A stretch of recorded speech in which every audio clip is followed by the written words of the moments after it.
বন্ধুরা আবার ফিরে এলাম। আজকে যে কয়েনগুলো নিয়ে এসেছি এগুলো ব্রিটিশ কয়েন, এগুলো 1 পাউন্ড কয়েন। একটা কয়েনের এজ হচ্ছে 1983, আর একটা কয়েনের এজ হচ্ছে 1985। দুটোই ওয়ান পাউন্ড। দুটো সিম্বল দেখুন, যতটা মানে এগুলো কপার নিকেলেরই কয়েন, দেখতে খুব সুন্দর। তো দেখুন, আমি এবার এর উল্টো দিকটা দেখাচ্ছি। উল্টো দিকে এলিজাবেথের ছবি আছে, রানী।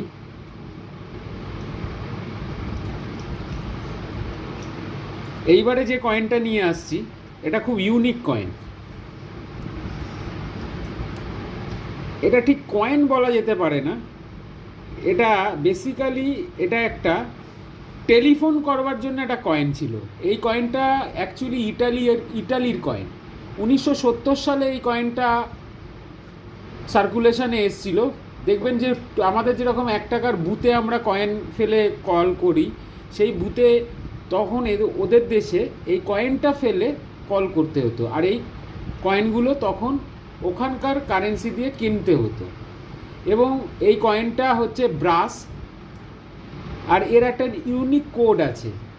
এই কোডটা হচ্ছে দেখুন 7505, আর এইটার ডিমনিটাইজেশন হয়েছিল ডিসেম্বর 31, 2001 সালে।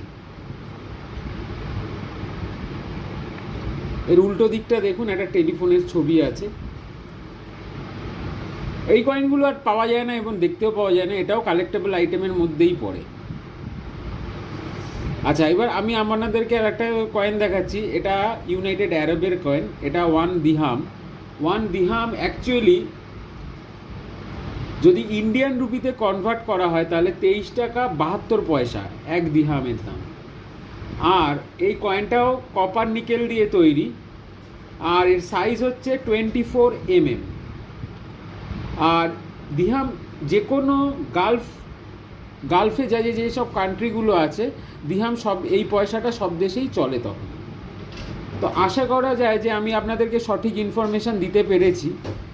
যদি ইনফরমেশান ভালো লেগে থাকে তাহলে প্লিজ লাইক আর সাবস্ক্রাইব করুন। Thank you.